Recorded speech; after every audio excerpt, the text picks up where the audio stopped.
Hello and welcome back to the next episode of the Aurora C# Uncut Let's Play series. In today's episode, we're going to continue where we last left off, as I say every episode, and we are going to be having a look at our current situation.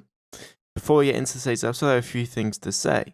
I've had a lot of chat with some of the members over on the Discord. Feel free to join it in the description below. I do post video announcements there, and you can ask questions or get into topics about the Let's Play series or any Aurora stuff that you would like answered or anything like that. And if you do become a member, which would be really amazing if you guys did, you will get access to specific channels where you can discuss various Aurora topics and stuff about the channel itself. Now, I'm going to go an overview of our current situation as we reach the year 2193. We're 7 years out of the 2200s, or the 23rd century. As you can see, our current situation is quite interesting, and also Sol's having some issues because we found Lambda Volantis, and we're going to need to put that somewhere. Why do you have to do this to me? So we're gonna put Sol there, and then we'll put Lambda Volantis here, and hopefully that doesn't then spiral out, because that would be extremely annoying if it did, and I'd have to fix it. Either way, so we currently control the systems of Alpha Centauri. We control the systems of Alpha Centauri, Lumen, Tau Ceti, Barnard Star, Lambda Reticulii, which is a nice system, and then Struve 2398. We also recently discovered a jump point from Struve 2008 and Sol. There are multiple parts of the galaxy, as you can see. The first parts are we're going to kind of go from left to right here. So there is an interconnect. If I fix this galaxy map's getting a little volatile. So if we went from Sol to Lumen to Barnard Star over here, as you see, we can head to this part of the galaxy, and we can also wrap around to this part. On the left-hand side of the galaxy, we have Theta Fornacius, which has a Racker's problem, which are orc-like creatures inhabiting the world of Theta Fornacius. We can even bring the system up. It has a nitrogen-oxygen atmosphere and can be easily terraformed. Not only that, but it is a forest mountain world. Now, the problem with that is that as it is a forest mountain world, there are space orcs occupying it, feral orcs, and these orcs have access to a forest mountain. This will mean that any ground invasion is practically speaking going to be extremely difficult, and is something that we will need to be able to properly deal with. Now, if we have a look at the left side, there are also other systems. Zeta Beerus, for example, has a ruined city and a nitrogen-oxygen atmosphere with some oxygen. This planet could be terraformed, and we could colonize it as well, and that's something that I want to be focusing on, because this part of the galaxy is very rich in a lot of these different worlds, areas, and other vital things. Now let's have a look at our colonies. So we have Barnard Star, which is, we have Ego, the naval outpost Ego over here. It is a desert mountain world with 20% liquid and nitrogen oxygen. I like to think of this as a desert world that is a military base. The colony is built into mountains, and most of the water is actually underground. I think that makes the most sense. It's a super Earth in terms of diameter with a 1.3 G gravity. Keep in mind, if you were living on this planet, there's not as much oxygen as otherwise, and not only that not being that much oxygen, it's 30% heavier than Earth. So if you were a human, it would be very, very hard for you to move around, and then you also have a thin air, probably from being on top of the mountains and also the desert. There's not a lot of plant life, which obviously will reduce the amount of oxygen available to you. In the system, we also have access to a lot of saurian mining that we could possibly have a look at sending some fuel harvesters over to this Super Jovian, and then sending that fuel over to Barnard Star. That will change the logistics so that we don't need to rely so much on Sol Saturn harvesting. Next, let's have a look at Tau Ceti. Tau Ceti contains naval outpost Diligence. in the system, it is on one of the inner barren worlds. We also have a few other worlds that could be colonized here. So we have Tau Ceti 4, which currently has a little bit of a problem with its temperature, so we'd have to raise that, but it could be a very nice colonizable world. And then Tau Ceti 5. Another boon here is this is not tidally locked, and so that is helpful. So for Naval Outpost Diligence, we're going to... it's going to just be a naval outpost in that I'm not going to increase the population anymore, and it's not going to be terraformed. It's just going to stay where it is now. It could easily be terraformed if we wanted it to, but yeah, it's not very important to me. We also have multiple gas giants here, not too much thorium though, so probably won't be mining that. But yeah, so this is basically a naval outpost, military, holds corvettes, provides naval support and things like that.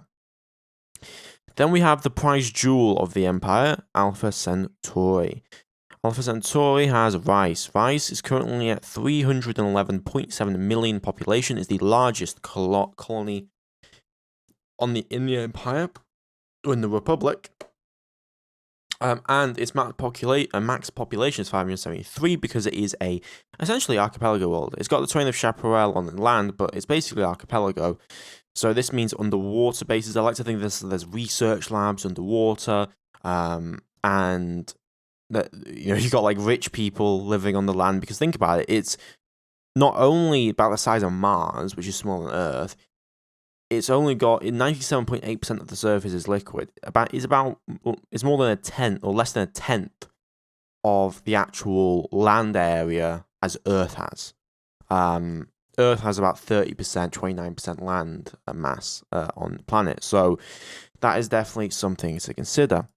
Another thing is we do have quite a bit of thorium over here and various other minerals that could be used, and we've even had civilian mining colonies set up. We also have Alpha Centauri 3, which could also which has a nitrogen oxygen atmosphere. All we'd have to do for this world was increase its temperature and then reduce that, and then we have another habitable planet. So a lot of this comes down to terraforming, but yeah, Rice was the first ever terraformed colony, which is pretty significant. We also have the second star, which holds Naval Outpost Akhtar, another desert mountain world similar to Ego. It is currently not on prioritization for terraforming, but I will be terraforming it at some point or another. And then we have a bunch of other smaller stuff like gas giants, a few other things. This also has a lot of uranium, so it could be a uranium mine, and we have thorium all over the place. And that is largely the Empire as it currently stands. We have also established a colony in Shrewd 298. This is currently just a research colony. There are multiple worlds here that could easily be terraformed. We'd have to get rid of the methane here, which would be a significant problem. So this is not an easily terraformable world because 120% research, and that would also bring the temperature down. So we have to consider that. Over here, we have a CO2 nitrogen atmosphere, a lot of CO2. We'd have to get rid of it all and then also add in oxygen. So yeah, these worlds are not as easily colonizable as any others would be, but there is a ruined settlement here, which we're currently digging up. Now, let's actually get into today's episode. So, today's episode's goal is going to just be, it's going to be to design our supercarrier. That's really what I aim for this episode. But before we do that, we have a few things to actually address. So Shrewd 298 needs to make sure we have it stopping all the production. It also has a MSP stockpile, which is nice. And we'll move some stuff off this world at some point. Now, one thing I do want to do is I want to know where my Cheshires are. So we have one on Rice right now, but we also should have one there. And then, where is it?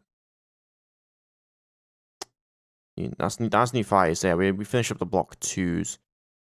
I can actually have a look. Order of battle by system. We have one Cheshire there in Seoul. How many Cheshires do we have?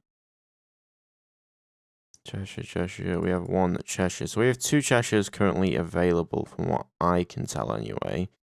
And then we also have 1 in Alpha Centauri, 13 in Bernard Star. So yeah, let's get them moved over immediately. Let me have a look. Fleets. first task group. Where is the first task group?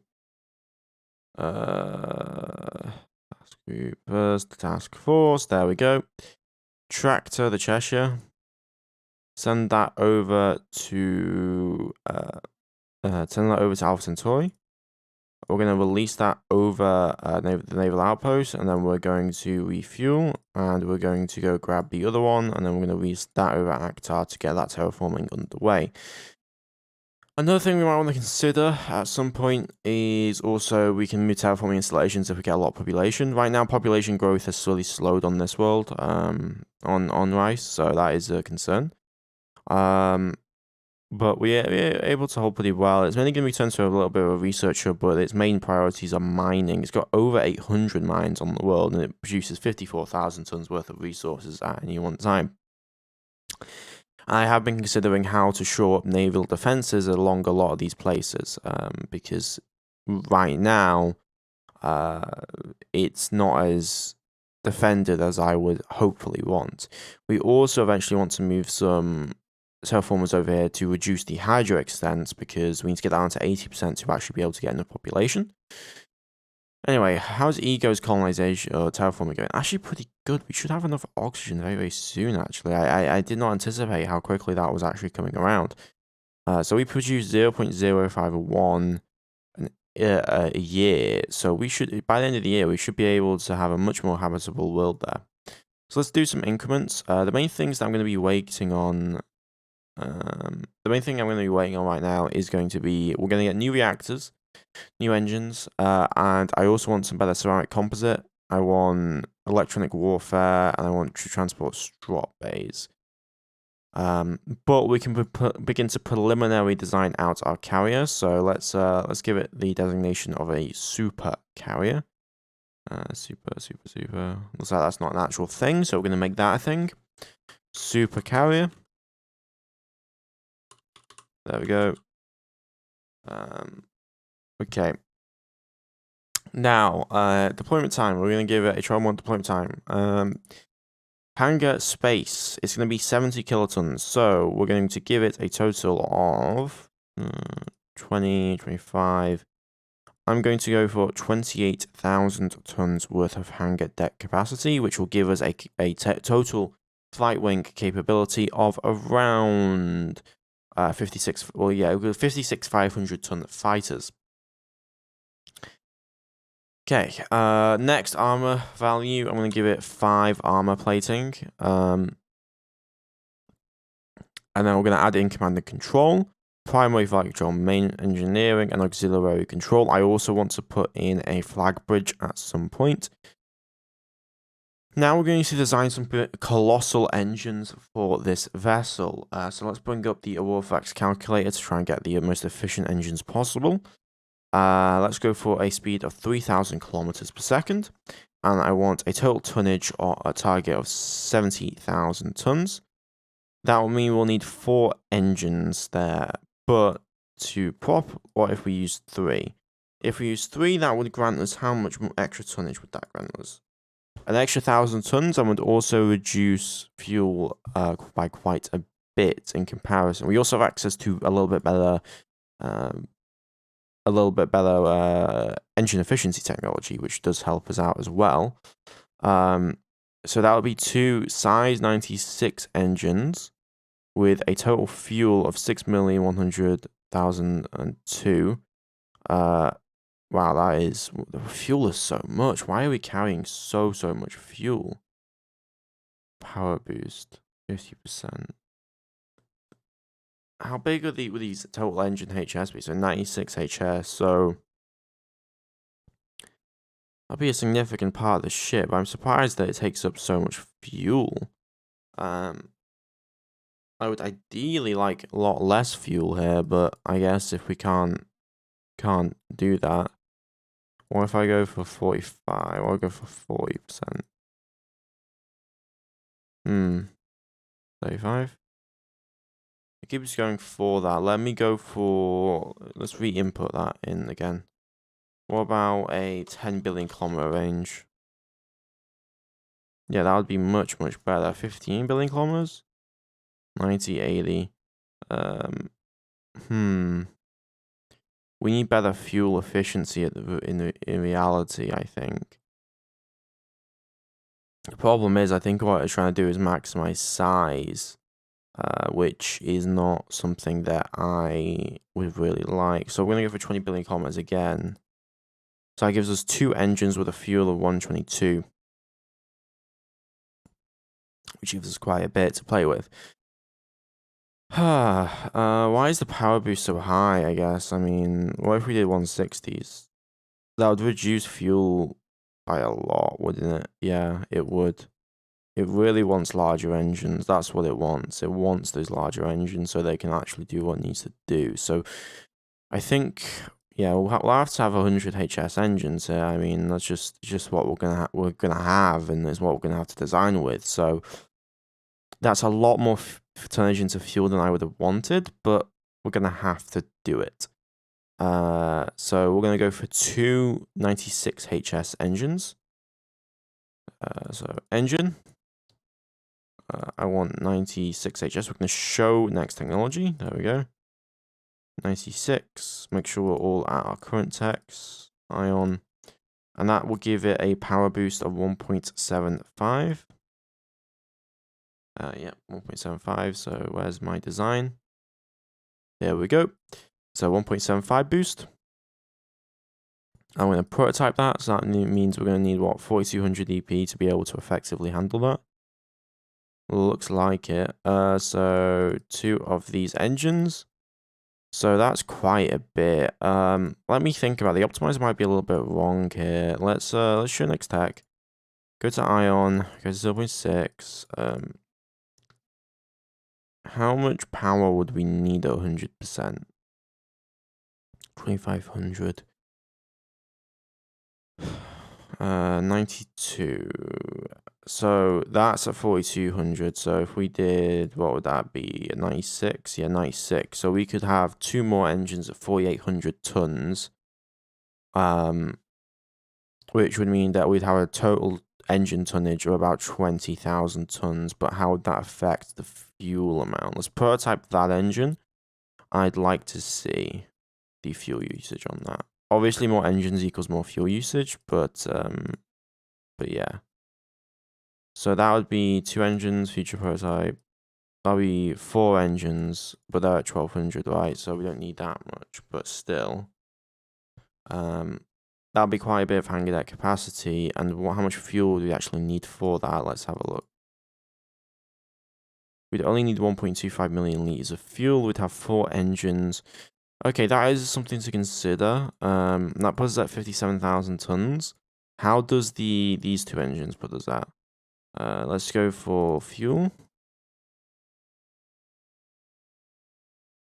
Okay, so that's about 7,000 tons more we'd have to designate, which I'm not sure, that's 10% of the ship. It would be 10% more of the ship that would be allocating to that, which I'm not too happy about. So let me have a think here. Yeah, let me have a think. I need to, because this design decision is very significant, because depending on the actual design decision itself, it could significantly affect our entire military plan here. Yeah. Okay. Let me have a look. I'm looking for a design in the Discord right now. I brought it up just to have a look at the actual design. Okay, so 4200 EP, 20 billion kilometers, 3.85 million liters of fuel, point defense cannon. Okay, yeah. I kind of know what I want to design now. So we're going to go for, first thing that I'm going to need to do is magazines. So let's say we're going to hold about, the idea is going to be 48 fighters, and those are going to need 192 missiles per salvo. Those 192 missiles are going to then be 4x in total size, because they're not size 1 missiles, they're size 4 missiles. So we're looking at about 768 deck space. So we're going to need, probably for 4 salvos from all of our fighters, we're looking at a lot of, like, about 3,200 magazine space.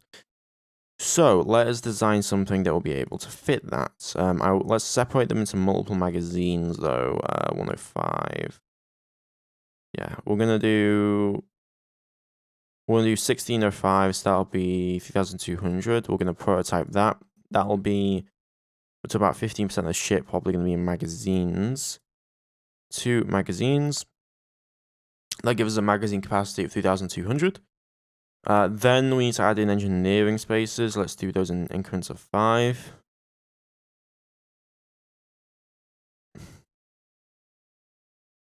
Okay, that gives us an MSP of 3635 with an average yearly failure rate of 10.1.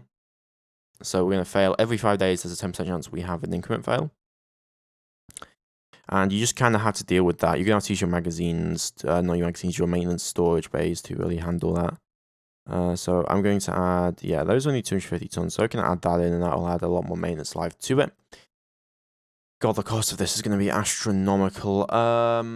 Okay, next stuff that I would like to add to this is going to be sensors and also point defense cannons. We only have 5,000 tons left to play with. So, and we're also going to be throwing in our fighter wings. So we're going to have 4 wings of 12 fighters, and that's going to be the general loadout for this. So 48 Aardvark Block 2s. Then I want to add in, where is it? Power plant. What the hell is it? I want to add in railguns for just for surface defense capability. So we're going to add in 8 railguns. They're rather cheap to add in, and they will allow this ship to fire back somewhat. So yeah, let's have a think about that. So we'll have one of these, and then we can just use the same beam fire controls, right? So I want to use the current targeting computer. There we go. So Mark 1 point defense targeting computer, and then that will give us 8 point defense cannons. That's pretty damn good.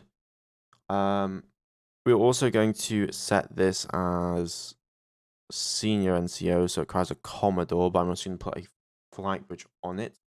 Then we need to design some active sensors.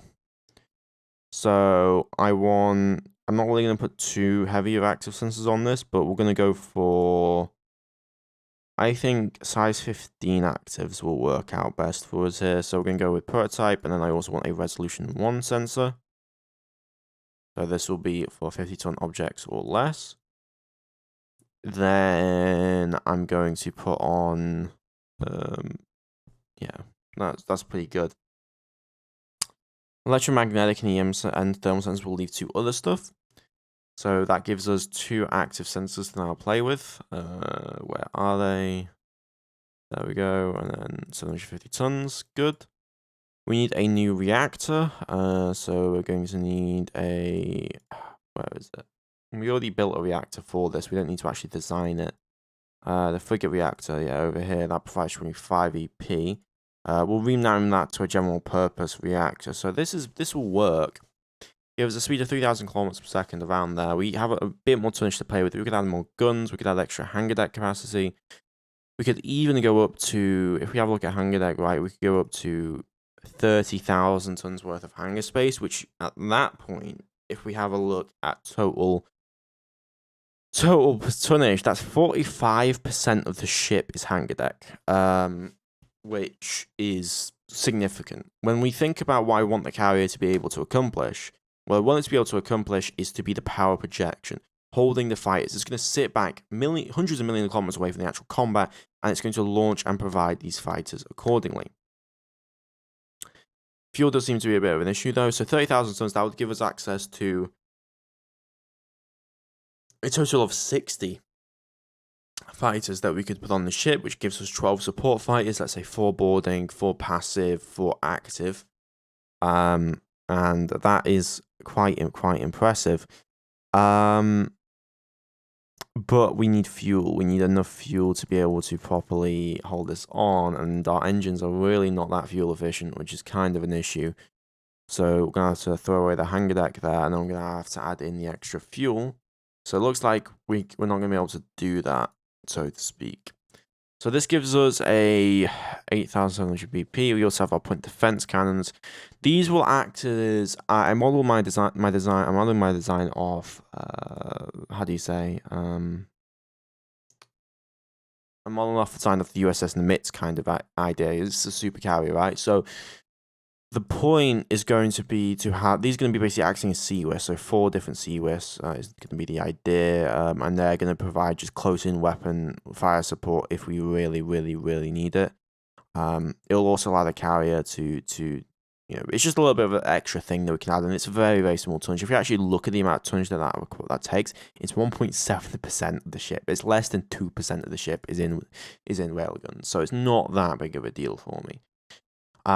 What is a big deal is going to be obviously getting ourselves better magazines and all that stuff. But yeah, so this is going to be the pride of the fleet, essentially. I'm pretty happy with this design, but we are going to rename some of the components before we actually approve the design. So, I removed the fire control by mistake. My bad. So, we're going to rename this reactor to the Mark 1 general purpose reactor, Mark 1 general purpose reactor, and then we'll give it a PO of 26. There we go. We have naval point defense cannons. That works for me. Capacity, we're going to rename the magazine to Mark 1 carrier missile stores. There we go. Then we're going to go over to the ion drive. How much are we doing on engineering space in terms of tonnage? Engineering spaces. That's only taking up 3.3% of the ship. That's fine. Let's have a look at our active sensors. So we're going to rename this to the Mark II Advanced Search Sensor System. And we're going to give it a, a designation of ship. So S is going to be for there, so ship. And then we're going to give this the Mark II Advanced Missile Detection System. Make sure that's marked M. There we go.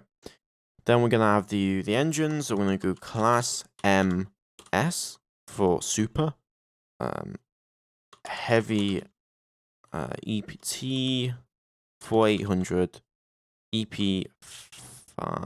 2100, heavy ion drive. There we go. Then we want to yeah, everything looks good on this front.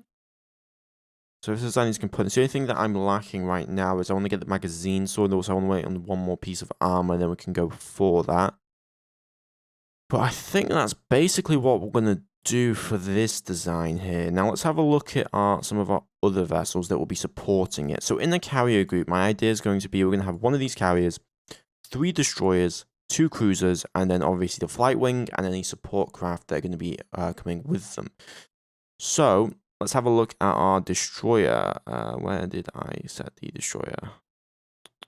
Guided missile destroyer. There we go, Newfoundland. The point of this destroyer is to provide surface, basically ship-to-ship attack, and also surface to land attack.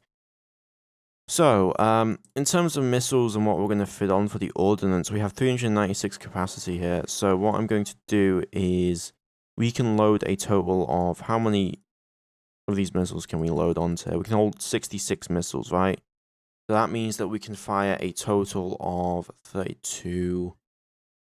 Yeah, we can fire 248. We can fire 4 salvos without needing reload capability. 4 salvos. So what I'm going to do is I'm going to have one of those salvos, depending on the need that arises, is going to be set to set for the SLMs. So we're going to do 10 of these. Do 16, and then we'll design a size 6 anti-ship surface missile somewhat soon. But yeah, these are, as you see, Warhead 24, so they'll hit hard. We also have 20cm railguns, just if enemy guys get close, we can use the range to our advantage. I doubt they'll ever be used, but that is something that we should consider. So now let us go ahead and design our missile. That's the main thing that's holding this design back from entering construction, is the missile that we're going to design, because then we can't design our missile fire control. Let me head over to let me head over to bring up the Aurora calculator again. Here we go, my bad. Missile optimizer, we're gonna go for mass speed. Remember, our opponent's AMMs go 48, go about 33,000 kilometers per second for the ASMs, and about 70,000 kilometers per second for the AMMs. So we're gonna go for a missile name of Mark II, Mark 1, Firebird missile, and we're going to give it an MSP of 6. Range is going to be, now we want to get some decent range in this, but I'm going to go for a 45 million kilometer range. Warhead strength, we're going to go for 8 if possible. So these will hit actually 9 would be best for squaring, right? So we do an MSP of 5, so that'll be a 1.75 warhead. Target enemy speed is 5,000 kilometers per second. We want to do a designed hit chance of at least 50%. So that gives us a 30,000 kilometer per second missile at 400 engine boost. We can also obviously reduce that to 0.6. Only 31,000 kilometers per second. I'd like it like a 40,000 kilometers per second. Let's have a look at missile archive. Oh, I'm not sure where missile archive went. This gives us a range with that. I guess we could do a bit shorter range, but I'm not really sure I want to. But let's do it for hell's sake. So that would give us 34,000 kilometers per second with a range of 13 million kilometers. Gives us a 5,000 kilometers per second hit chance against the enemy target. My question is, what would we do with a missile that was doing just we did as a warhead 4? That would make us have a much faster missile, but obviously the warhead would hit much weaker. And versus these battleships, we're going to need some pretty deep warhead. So I'm going to go for a size 9, or warhead strength of 9, with a 40 million kilometer range. I think that will work just fine. So let's save to the archive. There we go. And I'm now going to design this missile. So let's go into the game. Let's go into the game. Design tech. Missile design. So, Mark II Striker. We also need to design the AMMs when we have access to them. We're not going to have them just yet. So, warhead strength is going to have to be 1.8. So that means we do 9 damage. Then we're going to have to go for fuel capacity. It's going to have to be 0.6. That gives us that. And then the engine is going to be 3.6. 3.6 MSP. With a fuel boost of 425%. That gives us the missile that we have checked. One thing that I am going to do though is I'm going to check a few things. One thing I want to check is 0.75. Oh, that really doesn't, that doesn't affect it properly. That's annoying. So that actually works out decently well. I mean, it's a lot shorter range, but also it's a lot heavier hitting range-wise, so that is a little bit concerning on the range overall, though. I will say that. Agility. What would happen if you added the agility? Not that much. What about an engine, a 500% engine boost? That would make the range a lot shorter. We can just basically change the engine boost to change the speed. What's about 400,000? That gives us a 37 million kilometer range. 39, 41. I would like to have a uniform range of about 40 million kilometers at this hour. For, yeah. I think this will work best. 37 million kilometers. We'll go for this design. I'm going to call it Mark 1 Firebird anti-ship missile. And we will create that design. So, that means that we're going to need a missile fire control of 40 million kilometers. So let's go for that.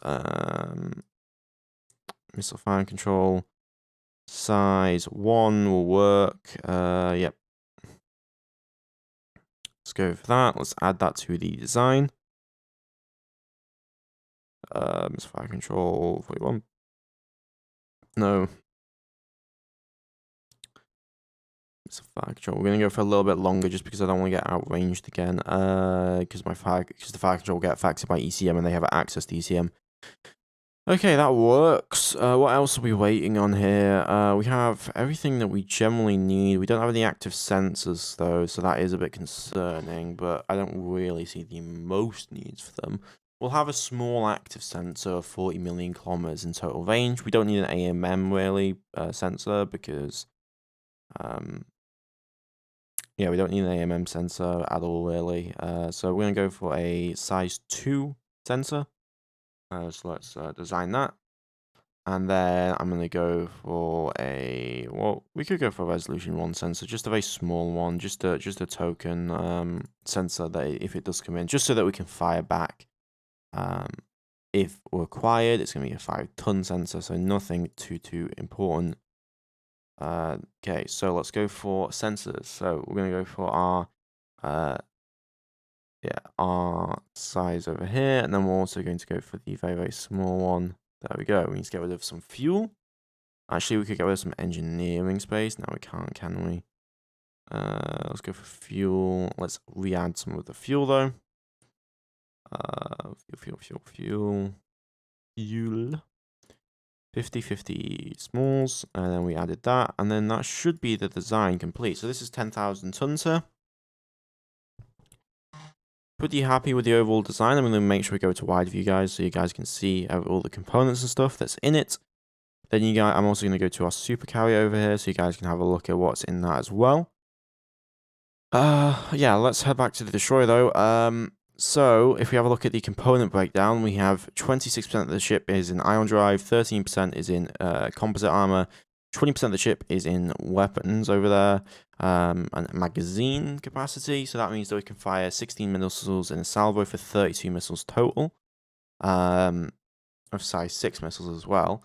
So the idea is going to be to use these destroyers in squadrons of 3 to be able to bring down these battleships from afar. They're going to stick with the carrier though and provide support, and they also have options for their SLMs as well, which will be able to handle land strike capability against enemy ground forces that are available.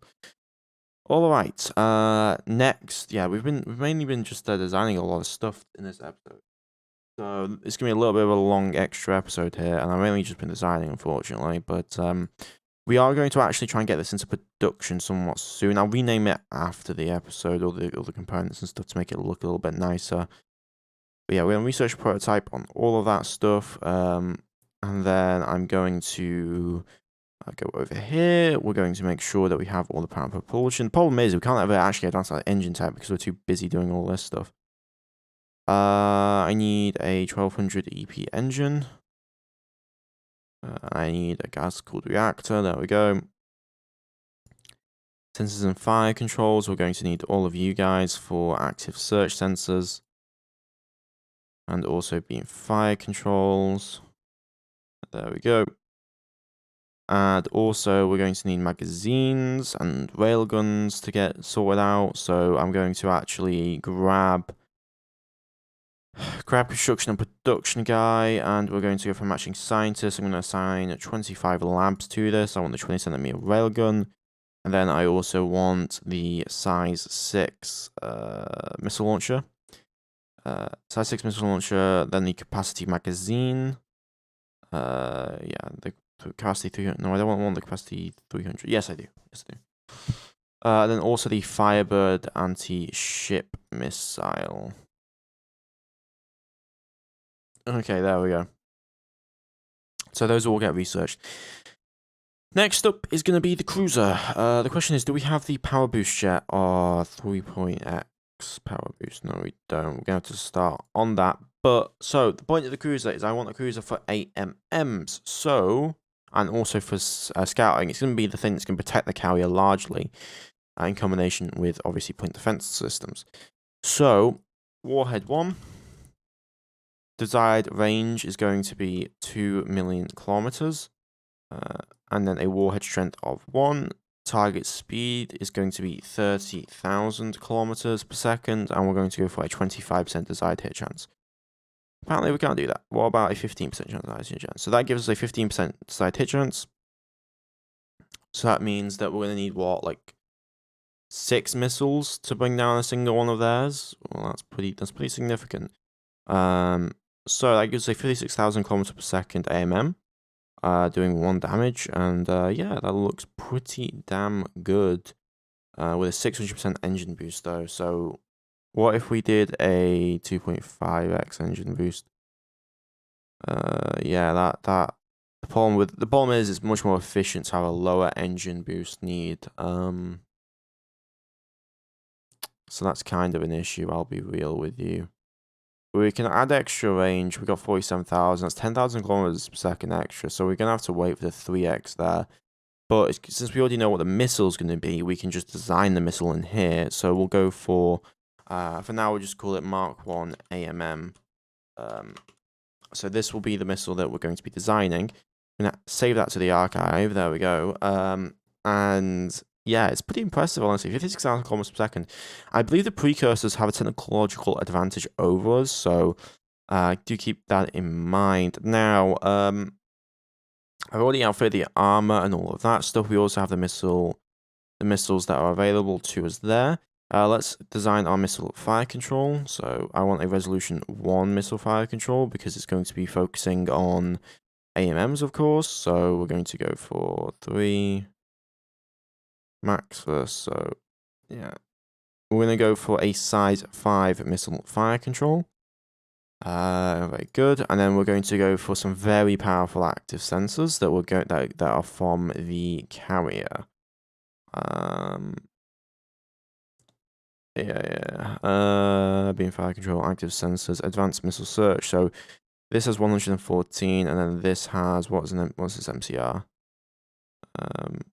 Range was 5,000 ton. Oh, did I fuck the sensors up? Probably. Design tech. Active search sensor. We're going to go for a 750 ton active search sensor. So that's a size 15. Actually, I'm going to go for a size... We could go for a size 20. I want to see the resolution difference and scales on that. Size 20. There we go. So that gives us a 2.5 millikilometer range. What if we go for 15? That works just as well. So we're going to go for that.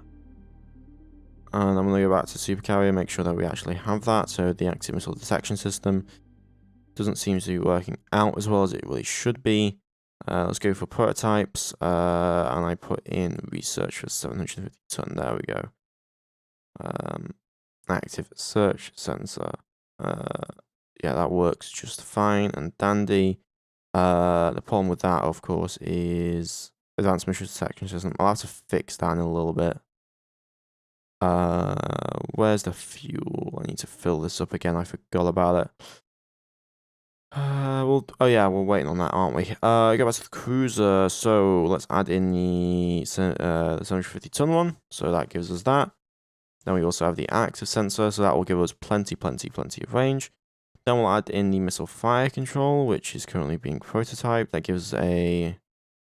Where's the R1? Yeah, there we go. 2.5 missile crew range. Resolution 1, there we go. So that gives us 4,000 more tons to play with. So these will fire 14 missiles per. Let's say they have a 15% chance to hit their targets. So let's bring up the calculator again. Welcome to Aurora, guys. So let's say we have an enemy salvo of 20. So 20 missiles. 15% of those are going to hit. So, yeah, 40. So 25% of 40 is 10. So we're looking at what? 7 missiles per. Let's divide that by what? 7. So like 5.7. Yeah, I'm not sure I don't need a calculator for this. So yeah, 25% here. So we're looking at hitting a total of what? 7 missiles per salvo wave. So we're hitting about 14 missiles. That's not really enough for me, honestly. The magazine now is going to be the most important thing, though, because obviously we need to go through as many missiles as possible to thin them out. So let's look at a magazine that we could fit onto the actual ship itself. Magazine capacity 600. That'll give us 2,000. So that'll give us 600 AMMs, 240, 480, 120. So that'll give us, how many salvos is that? 3, 6, 9, 12. So we have 15 AMM salvos. That actually will work out. That actually works out pretty well for us here. Yeah. Oh crap! I also forgot something about the missile destroyer. I need to get rid of the missiles launchers because they are out of tech, out of date, out of tech. Reload rate 3, size 6. Go for the 0.4 size. That will reduce. Yeah, that's 1/3 the reload rate, which is kind of a big deal. So we're gonna go for these ones. There we go. No, I want just 16. There we go. So that gives us a reload rate of 490, which is around 8 minutes. We're looking around 8 minutes there instead of 24 minutes, which is kind of a big deal. I'll be real. So that adds our magazines. That gives us plenty of missile fire and capabilities on that. Now we're gonna add in fuel. Well, we've already added in fuel. We're gonna need to add in engineering spaces, aren't we? There we go. And I'm going to add in some command and control stuff, so auxiliary control and main engineering. And then we're going to need to add in some passive sensors and stuff, because that's kind of also going to be this cruiser's job. So we're going to go for 500. Yeah, we'll go for 500 ton, 500 ton sensors. So thermal and then electromagnetic.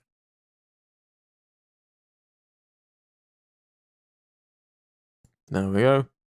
And this should give us early warning of any contacts that are coming near or whatever, and what kind of stuff they have. So we'll go for 2 of those. That gives us 40 launchers. What is current component capacity? So that means that we only have actually 13.1% of the ship in those. 5% taken up by that.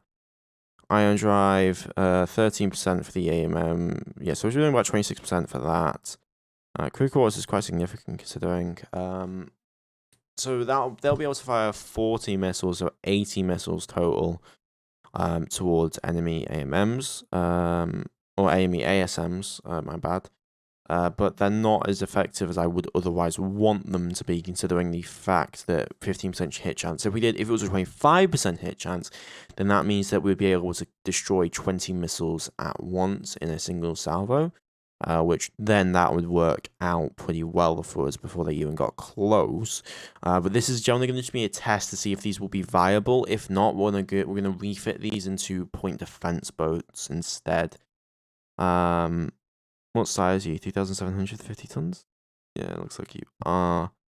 I will modify you then. Where the hell is the calculator? 3,000 tons. Ship optimizer, 3,000 tons. I want a 15,000 ton vessel. With 5,000 tons worth of engine. So that gives a single 25 HS engine. Which is pretty decent. The fuel there, that works out actually pretty well for us. So we're going to wait for, I guess, a size 100 before we complete these. But yeah, so in a carrier group, what we're going to have is we're going to have 2 of these guys, which are going to be sensor boats, and also just AMM. So they're going to provide the sensor net, hold the line. Then we're going to have the guided missile destroyers over here, which are going to, their entire job is going to be to provide close-in weapon support, and also long-range missile capabilities and ship-to-surface attacks. Then we'll have a supply logistics vehicle in behind, and they will carry a bunch of the missiles, etc. So let's actually get some increments on the way, because we're nearing the 49-minute mark, because I've literally just been talking about design this entire time. The good news is that after this, we'll practically don't have to worry about design, because we're going to have the stuff that we want. But yeah, let's actually get some increments going here. The next objective I really want to look at is going to be go towards the rackers once we get our combat stuff sorted out here for us. I'm going to remove you from the queue though, and I'm going to add a new missile launcher into the queue. Once I've researched that one, let's go for the missile and then also the missile fire control. Let's get both of those researched immediately. So we'll add that to the queue, and I'm also going to add the missile fire control to the queue. I know it's not efficient or whatever, but it'll be fine. Then sensors and fire controls, I want you to grab the flag bridge, and then I want you to also go for electronic warfare after that, though. Okay. Okay, everything's looking good. Let's continue incrementing along here.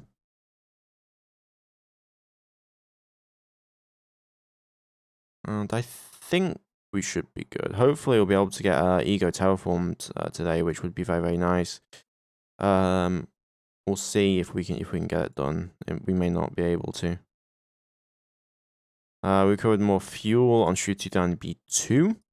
How is Ego coming along then? We're now only 0.0025 atmospheres away from actually being able to live on it more easily. The Martin Frobisher is now back at Sol.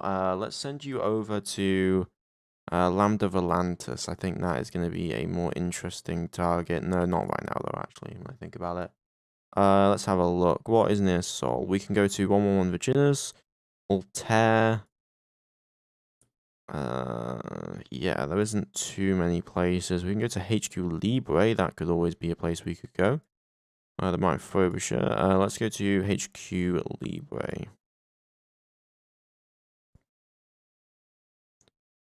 There we go. The Paula Diaz is also requesting new orders. At some point, we're going to need to recommission these. Our magnetoplasma technology is not that far away, so that is definitely going to be something to consider.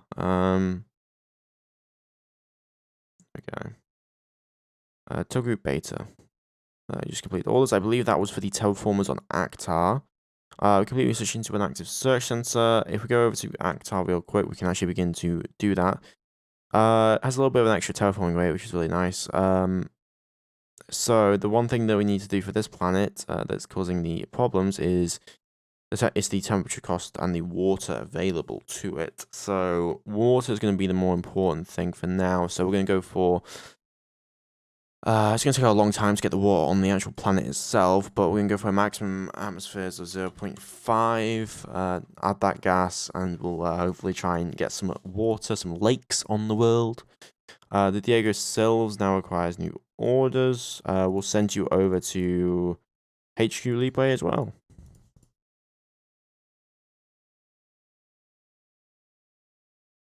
Okay, and we can be able to shoot a magazine. We found more stuff on Shoot 2008. Production of mine also completed at Rice, so they completed all those mines, which is really, really nice. Let's just keep building them. Let's get as many resources as we can get out of these mines. So I'm going to go for 299. Stockpile wise, are we actually going to be able to move these stockpiles out? I swear that we should be able to. I guess he was already doing the shipment, so that's kind of the issue with that.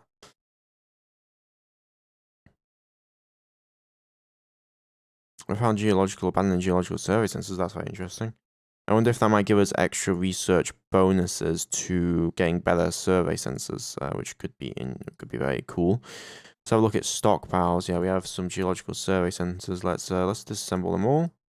I don't think they gave us anything because we already have it, unfortunately. So I should have scrapped them. Oh yes, the research facility. Just focus on that. You'll be okay. You generate 3 EP because there's no people on this planet at all. There's 100,000 actual workers, which is probably less than a fraction of that when you think about it. Addition of oxygen to Ego has completed. So now the colony cost has gone from 2.0 to 0.0139, which means that we can support a total population of 5 or 8 billion, which is more than the actual planet can hold. Now we just need to add some water vapor in, so I'm going to add in 0.05 water vapor and hopefully have that then soaked into the water and the atmosphere. But yeah, this is a great success here for the Federalist Republic, because now, and I'm just gonna set a few things. First thing I'm gonna do is you're stable, cool. You are gonna be destination of colonists. You can be stable for now. Stable. all that stuff. But Ego can now actually grow its population pretty significantly now, so that is really, really nice for us. Okay, automated mine found on Shooting Online. We've exploited the ruins fully. That's very nice. And we've completed research into a missile fire control. Very good. So now I'm going to place the rest of the missile and kinetics weapons into some other stuff. Because we can always design better missiles, and that's something that I want to be focusing on.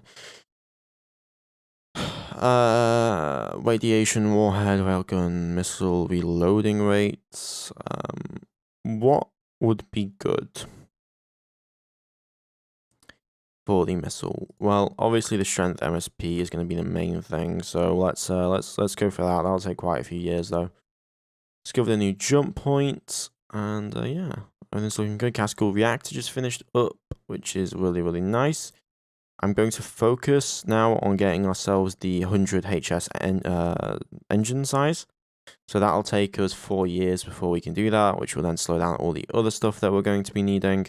But in terms of our designs, should we be able to get our missile guided destroyer done somewhat soon? And we're going to test these out versus Iraq because I want to see how effective the SLMs are. Yeah, 10,000 tons. That looks pretty fine and dandy. Yeah, 10,000 tons. What is we missing?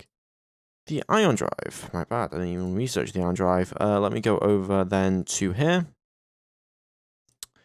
Power propulsion. You got more important top. We're going to produce 3 destroyers to begin with, as there'll be in squadrons of 3s, and we also have 3 slipways in our shipyard. Okay, Volcane Autocan will be done soon as well, which I also want to test out versus opponents. Martin Frobishers are able to carry out orders in HQ Libre, so as to pull a Diaz. Okay, go to this jump point, go to this jump point, go explore. We found the system. Wow, this is a large system. Look at the distance between the inner star and the outer star. That is a 60 billion kilometer distance, but we found 40 Eridani. No stuff on the other stars, practically speaking, so nothing. It's a trinary star system, which is interesting to think about. Diego Silves, why don't you head through the other and explore jump point, because that will probably be more interesting. No, it's even less interesting. Well, okay. We complete research into the Mark 1 Vulcane autocannon. Let's begin producing that. I'm going to produce 64 of these immediately. And that'll take no time at all. And then we can begin. What was it? It was the Vulcane. Yeah, I was doing research into that. Which does that mean that I was screwing it up? No, I was not. Ground combat is going to be the most important thing next, I think, because we're going to be fighting the Rackers. To do that, I'm going to focus on getting ourselves some mountain warfare capability. That would probably be important. And we're going to have to make some mountain brigades, because otherwise it's kind of going to be an issue. So we're going to go for that. I'm also going to focus on getting ourselves, getting ourselves, what kind of bays do we need? Ground, we'll go for that. I also want to go for heavy bombardment and heavy anti-vehicle weapons. So we're just going to go for all that stuff. But we should now have the drop base done, so we can actually add that to our landing craft assault vessel. So if you'll have a look at our troop transports, yeah, we have the drop base. So we can now remove all of our current bays, and we can add in all of the drop bays that we want. So yeah, did I add that incorrectly? Probably. Let's add that one down. This is the largest 5,000 tons, my bad. Let's add just the standard ones in. I don't want standard. Let's go for standard. Yeah, these are bigger, aren't they? They're a lot bigger. So we can't fit as much on it. We'll lower the hangar deck capacity then. There we go. So we'll do 8,000 tons, but we can carry 10,000 tons. That will allow us to instantly drop forces onto the ground immediately. So that will do fuel storage, and then there we go. What are we actually needing for this vessel? Not really that much. There's nothing that we actually need to design straight up for what we want here. Can carry 10,000 tons, has the magazine to be able to carry what we need, and in terms of that, we can actually add in we're going to add in for it to carry 30 autocannons. Well, we don't need 30 autocannons, so we have 8, 16, so we need 32 autocannons. There we go. And then we can also carry striker ASMs. So we're going to carry 100 striker ASMs in case we do need to fire towards anything. But yeah, there we go. So we've got a Landcraft assault ship here. Now the question is, would that allow us to refit correctly? So we're going to go for the Norfolk class, I believe. It's called a Norfolk. Yes, it is. Norfolk class. Would we be able to refit the refit form? No, we would not be able to. So we'll have to get other roles for other carriers. But we're going to call this the FRSS Norfolk. There we go. And then we're going to create that design, and that will be very, very nice. I also want to get some more fight design on the way. Also, we just hit the hour mark, so I'm going to end the episode there.